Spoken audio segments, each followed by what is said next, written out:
Guys, હું મારવાણિયા તૃષા જુનાગઢ ગુજરાતથી તમારા બધાનું સ્વાગત કરું છું. મિત્રો, આજે આપણે એક સરસ મજાની ડિફરન્ટ વાનગી બનાવવાના છીએ. એ છે એક મમરાની વાનગી. મમરા આપણી પાસે એક બાઉલ ભરીને મમરા છે. આ મમરાની અંદરથી આપણે બે વાનગી બનાવવાની છે. બે મસ્ત મજાની બે વાનગી બનાવીશું અને ઘરમાં જ રહેલે થોડુંક શાકભાજીનો ઉપયોગ કરી અને સરસ મજાની બે જબરદસ્ત આપણે વાનગી ક્રિએટ કરવાના છીએ. તો એમની અંદર આપણે શું કરશું, તો આપણી પાસે રહેલા જે મમરા છે એ મમરાની અંદર આપણે એક મોટું બાઉલ પાણીનું ભરીને લીધું છે. એની અંદર એક આ જ્યુસ ગાળવાનો ગયણો લીધો છે.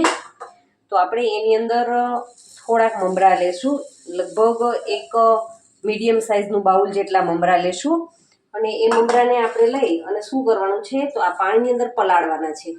તમે જોઈ શકો છો આ પાણી છે, તો આપણે એમને ઉપરથી આ રીતે પાણી નાખી અને મમરાને સારી રીતે પલાળી લેશું.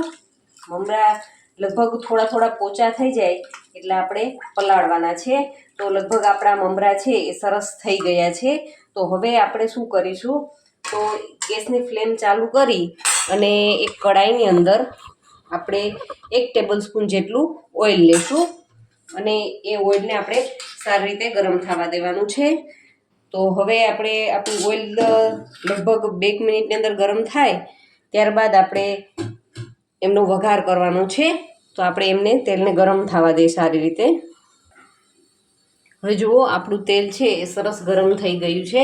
તો આપણે થોડુંક એમની અંદર જીરું એડ કરીશું અને આપણી પાસે લગભગ 1.5 ચમચી જેટલા સિંગદાણા છે.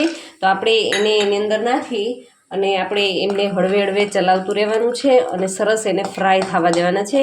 એ થોડાક શેકાઈ જાય ત્યારબાદ આપણે એમની અંદર થોડા લીમડાના પાન એડ કરીશું. લીમડાના પાન એડ કરી અને લગભગ એને 1 મિનિટ માટે આ રીતે ચલાવવાનું છે એટલે આપણા દાણા પર થોડા શેકાઈ જાય.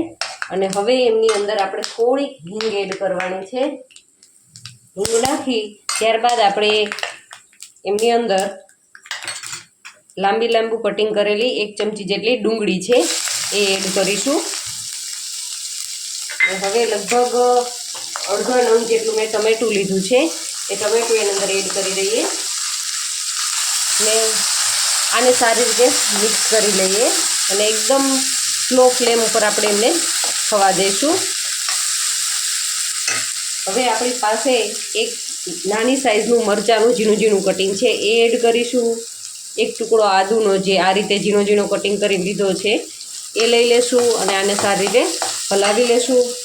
ને છેલ્લે આપણી પાસે થોડા કેપ્સિકમના નાના નાના પીસ કરેલા છે. તો આપણે એ કેપ્સિકમ એમની અંદર એડ કરી અને હવે આને લગભગ 1 થી 1.5 મિનિટ માટે આ રીતે સાંતળી લઈએ.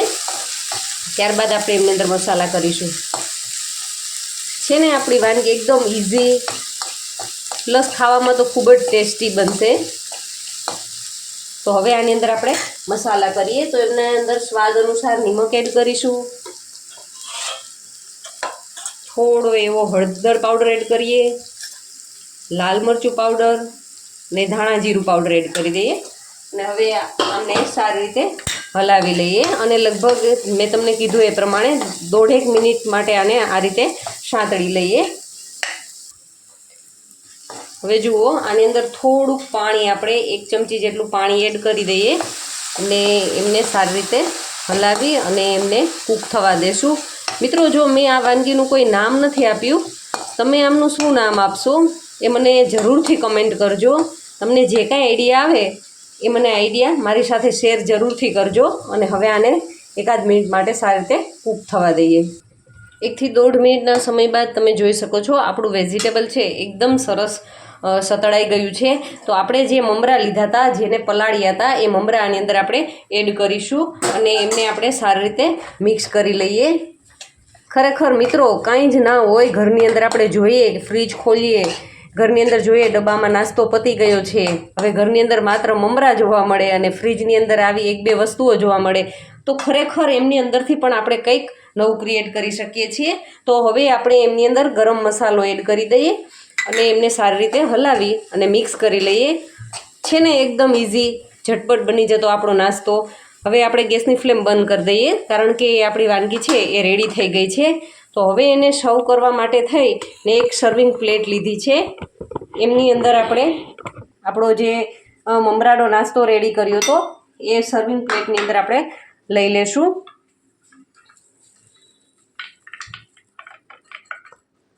ખરેખર મિત્રો તમે એકવાર જરૂરથી ટ્રાય કરજો અને મને કમેન્ટ કરજો કે તમને કેવો લાગ્યો આપણો નાસ્તો. હવે આપણે એમની અંદર શું કરીશું, તો આપણી પાસે દાડમના બીજ છે, એમને દાડમના બીજથી આપણે સરસ ડેકોરેટ કરીશું. થોડી ધાણા ભાજી છે અને થોડી ચણાની સેવ છે. તો આપણી મમરાની વાનગી છે એકદમ સરસ રેડી થઈ ગઈ છે. તમે જોઈ શકો છો,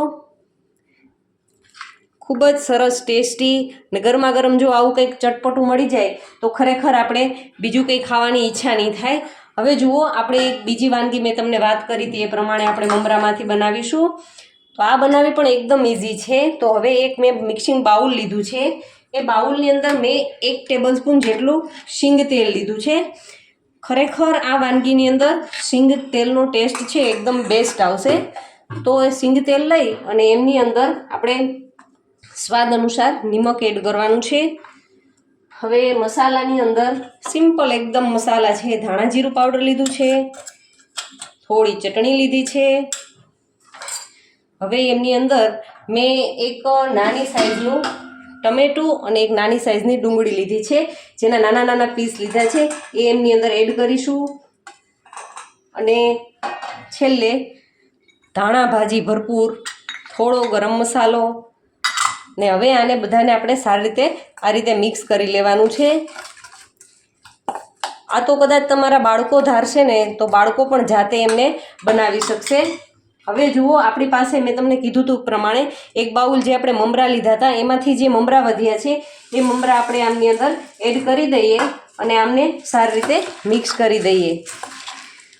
તો આ મમરાની ચરમુરી કહી શકાય એ ટાઈપનું આપણો આ ઝટપટ બનતો નાસ્તો છે એકદમ સરસ રેડી થઈ ગયો છે. અને ખરેખર તમારી પાસે જો શીંગ તેલ હોય તો તમે એમની અંદર શીંગ તેલનો જ ઉપયોગ કરજો, કારણ કે શીંગ તેલનો ટેસ્ટ આની અંદર એકદમ બેસ્ટ આવશે. તો આપણી મમરાની ચરમુરી છે એ સર્વ કરવા માટે એકદમ સરસ રેડી થઈ ગઈ છે ને ઓછી વસ્તુઓ નથી, બિલકુલ ઝંઝટ, ને બાળકો ધારે તો બાળકો પણ બનાવી શકે એવી આપણી મમરાની ચરમુરી છે એકદમ સરસ સર્વ કરવા માટે રેડી થઈ ગઈ છે. તો હું એમને સર્વિંગ બાઉલમાં સર્વ કરી દઉં. તો જુઓ, આપણી બંને વાનગી મમરાની બંને વાનગી એકદમ સરસ રેડી થઈ ગઈ છે. તમે એકવાર જરૂરથી ટ્રાય કરજો અને કમેન્ટ બોક્સની અંદર મને કમેન્ટ કરજો. આમનું નામ તો તમારે કમેન્ટ કરવાનું જ છે, પ્લસ ખાધા પછી મને કહેજો કે તમને આપણી વાનગી કેવી લાગી છે. Thank you for watching my videos.